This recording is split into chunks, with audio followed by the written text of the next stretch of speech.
Hai, so I decided to make videos di YouTube dan ini adalah video pertamaku. Jadi maaf banget kalau misalnya banyak inconvenience di video ini. Jadi di video ini aku mau share pengalaman aku ikutin seleksi rekrutmen di salah satu bank swasta terbesar di Indonesia hingga bisa jadi karyawan trainee saat ini beserta fasilitas-fasilitas yang aku dapetin.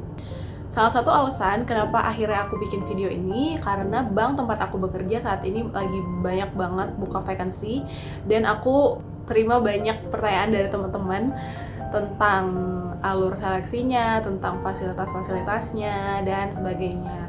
Jadi why not aku bikin video aja supaya lebih mudah nge-reach orang-orang yang mungkin butuh informasi ini. Oke, langsung aja. Yang pertama itu cara melamar. Cara melamar ke vacancy-nya.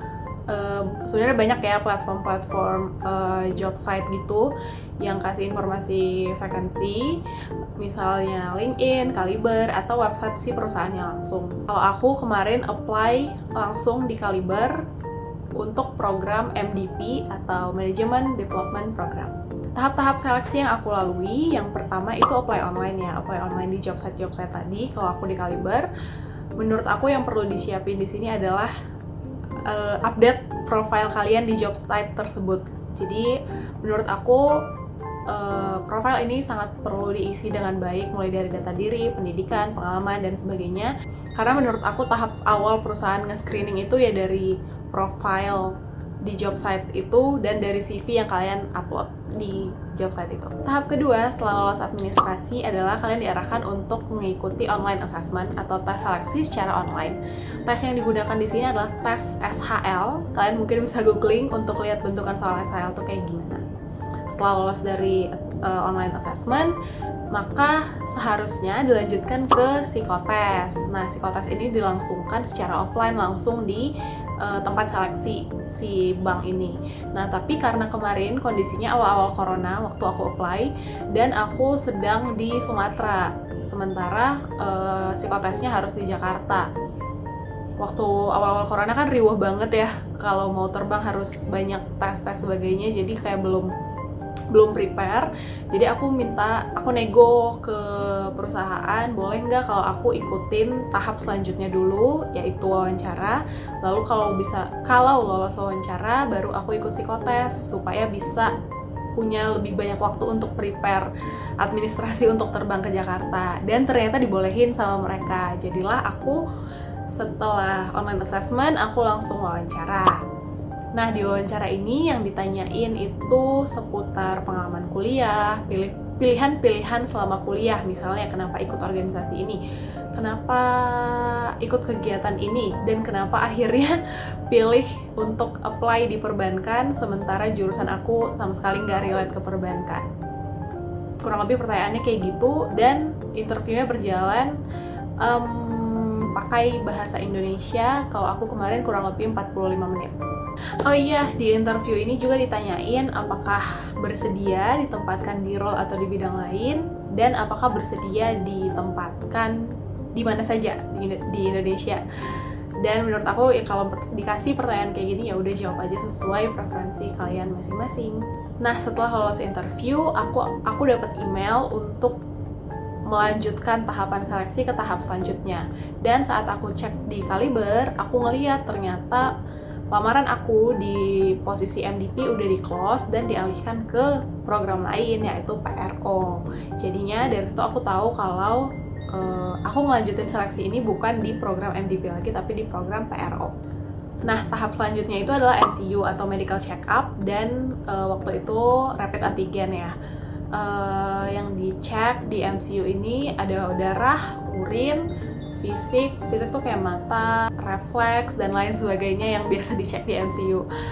Nah, setelah lolos MCU, langsung dapet email lagi untuk tes selanjutnya, yaitu tes verifikasi.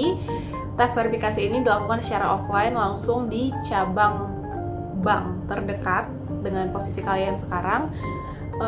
Tes verifikasi ini kurang lebih sama kayak online assessment di awal, yaitu ngerjain soal-soal SHL untuk memastikan kalau orang yang ngerjain online assessment di awal itu adalah orang yang sama dengan orang yang datang untuk tes verifikasi itu. Setelah lolos dari verifikasi, langsung dikasih petunjuk untuk sign kontrak secara online. Lalu setelah sign kontrak, langsung deh on board H plus sebulanan.